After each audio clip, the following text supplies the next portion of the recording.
Hello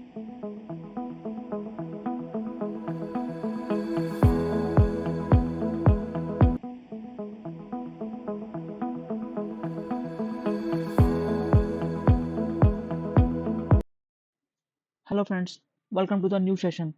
इस session में हम डिस्कस करेंगे नेग्लिजेंस के आगे अदर दो टाइप्स के बारे में। जो नेग्लिजेंस के अदर दो टाइप्स है ना, उनके बारे में डिस्कस करेंगे कि कॉन्ट्रीब्यूटरी नेग्लिजेंस और कंपोजिट नेग्लिजेंस क्या होता है, उसके मीनिंग्स के बारे में, उसके प्रिंसिपल्स के बारे में, उसके डिफरेंसेस, उसके इन दोनों के अंदर क्या डिफरेंस है, इन दोनों के बारे में हम डिस्कस करेंगे।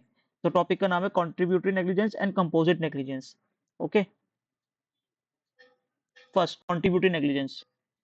कॉन्ट्रीब्यूटरी नेग्लिजेंस क्या है? Contributory negligence arise contributory negligence तब अराइज होता है when the plaintiff himself is partly negligent, मतलब उसमें कुछ गलती प्लेंटिफ की खुद भी है, जिसने केस दर्ज करा है ना, उसकी खुद थोड़ी सी भी गलती है, ठीक है, और कंट्रीब्यूट्स टू द एक्सीडेंट, मतलब जो रोड पे चल रहे हैं दोनों की गलती है, नेग्लिजेंसी दोनों से हुई है, प्लेंटिफ से भी डिफेंडेंट से भी, एंड द रिजल्ट, और उसका रिजल्ट है डैमेज। तो जो plaintiff owns lack of reasonable care pay a role of question of harm, ठीक है, जो उसका रिजल्ट है ना, उससे उसको हार्म भी पे करना पड़ेगा प्लेंटिफ को, ठीक है, थोड़ा अगर जो वो केस फाइल करता है अगर वो खुद भी नेग्लिजेंट है तो उसको कंपेंसेट करके उसका डैमेज काट के सेट ऑफ करके तब देना पड़ेगा। ओके, यस, ठीक है। इसका इफेक्ट क्या होगा? इफेक्ट ऑफ कंटिन्यूटी, इफेक्ट क्या होगा? The plaintiff is not burn from the claiming damages, ठीक है, उसको प्लेंटिफ को डैमेज लेने से मना नहीं करा गया है, लेकिन डैमेज आर रिड्यूस्ड, डैमेज कम हो जाएंगे, प्रोपोर्शनेट हो जाएगा, ठीक है। Reduce damages on the degree of plaintiffs negligence, जितनी प्लेंटिफ की डिग्री है ना उसके बेसिस पे नेग्लिजेंस देगा। Burden of proof lies upon the defendant, जो ये बर्डन ऑफ प्रूफ होगा ना डिफेंडेंट को, डिफेंडेंट पे होगा जिसके उस खिलाफ केस हुआ है कि सर ये भी, जैसा हम ये बोलेंगे सर जज साहब ये भी लाइबल था, और ये किसको प्रूफ करना पड़ेगा? डिफेंडेंट को प्रूफ करना पड़ेगा। ओके, ये कॉन्ट्रीब्यूटिंग नेग्लिजेंस हो गया। अभी कंपोजिट नेग्लिजेंस क्या होता है? काउंटिब्यूटरी पढ़ लिया, कंपोजिट क्या होता है? Composite negligence occurs when two or more defendant act negligently and their combined act or omission cause damage to the plaintiff.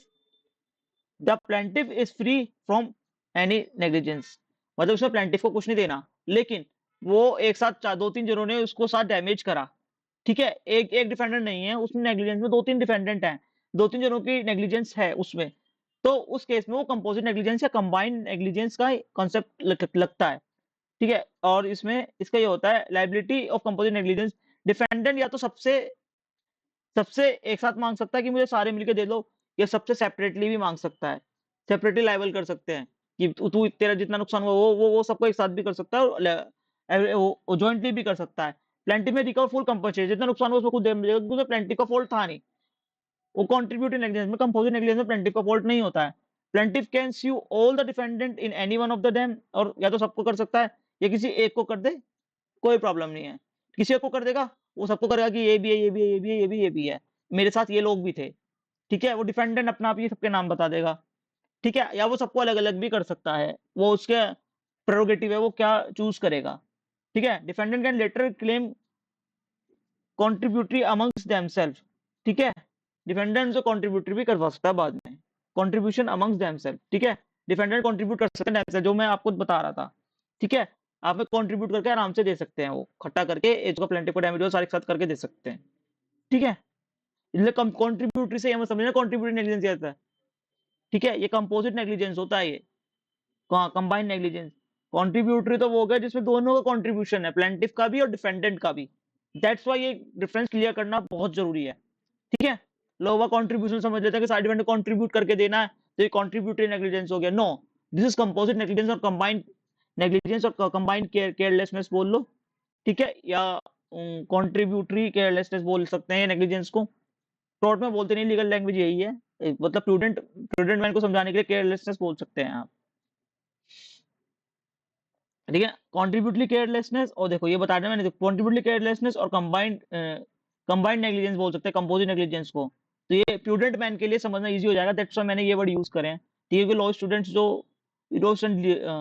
Student easily relate कर पाए इससे, दैट्स व्हाई प्लेंटिफ, उसमें प्लेंटिफ भी नेग्लिजेंट होता है, इसमें प्लेंटिफ भी नेग्लिजेंट होता है, प्लेंटिफ इज नॉट नेग्लिजेंट, इसमें प्लेंटिफ नेग्लिजेंट नहीं होता है, वन डिफेंडेंट है, टू और more defendants, damage reduced, full damage reduce हो जाता है इसमें damage full damage recover full damage ले सकते हो, और defendant proof negligence, plaintiff proof defendants negligence. ठीक है, डिफेंडेंट्स की नेग्लिजेंस प्रूफ करनी पड़ती है, प्लेंटिफ को उसमें डिफेंडेंट को प्लेंटिफ की नेग्लिजेंस प्रूफ करनी पड़ती है। ठीक है, ये डिफरेंस था इन दोनों के अंदर। ठीक है, और अब ये जो कंक्लूजन क्या निकला है, जो कॉन्ट्रीब्यूटरी केयरलेसनेस और reduce the compensation to the plaintiff, जो कॉन्ट्रीब्यूटरी नेग्लिजेंस प्लेंटिफ का कंपनसेशन कम हो जाता है क्योंकि उसका खुद का भी फॉल्ट होता है, और combined negligence ensure full compensation to an innocent plaintiff. Court apply the principle of justice, equity and an opportunity. पूरा जो जस्टिस जो पूरे पूरे जो जूरिस्प्रूडेंस के एस्पेक्ट हैं, इंटरेस्ट ऑफ जस्टिस को देखते हुए, इक्विटी को देखते हुए पूरा डिसीजन दिया जाएगा और पूरा कंपनसेशन उसको दिलाया जाएगा। ठीक है, ये था कंपोजिट और कॉन्ट्रीब्यूटरी नेग्लिजेंस का डिफरेंस। ठीक है, आपको एक कंसेप्ट समझ में आ गया वो क्या होता है कॉन्ट्रीब्यूटरी नेग्लिजेंस और क्या होता है कंपोजिट नेग्लिजेंस। ऐसी लीगल साइट्स में को पढ़ने के लिए, ठीक है, और एग्जाम में अच्छे नंबर लाने के लिए इस चैनल को follow and share and subscribe करें। ठीक है, थैंक यू।